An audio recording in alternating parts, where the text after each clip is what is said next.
ಪವನ ಮುಕ್ತಾಸನ. ಕರುಳಿನಲ್ಲಿ ಸಿಲುಕಿರುವ ಗ್ಯಾಸನ್ನು ತೆಗೆದುಹಾಕುತ್ತದೆ. ವಜ್ರಾಸನ. ಊಟದ ನಂತರ ಜೀರ್ಣಕ್ರಿಯೆಯನ್ನು ವೇಗಗೊಳಿಸುತ್ತದೆ. ಬಾಲಾಸನ. ಕಿಬ್ಬೊಟ್ಟೆಯ ಸ್ನಾಯುಗಳಲ್ಲಿನ ಒತ್ತಡವನ್ನು ಕಡಿಮೆ ಮಾಡುತ್ತದೆ. ಉತ್ಥಾನ ಪಾದಾಸನ. ದೀರ್ಘಕಾಲದ ಮಲಬದ್ಧತೆಯನ್ನು ನಿವಾರಿಸುತ್ತದೆ. ಮಯೂರಾಸನ. ಜಠರಾಗ್ನಿಯನ್ನು ಹೆಚ್ಚಿಸಿ ಅಜೀರ್ಣವನ್ನು ನಿವಾರಿಸುತ್ತದೆ. ಅರ್ಧ ಹಲಾಸನ.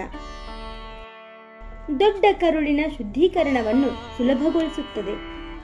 ಪಶ್ಚಿಮೋತ್ತಾನಾಸನ. ಮಲ ವಿಸರ್ಜನಾ ಪ್ರಕ್ರಿಯೆಯನ್ನು ನಿಯಂತ್ರಿಸುತ್ತದೆ. ಧನುರಾಸನ.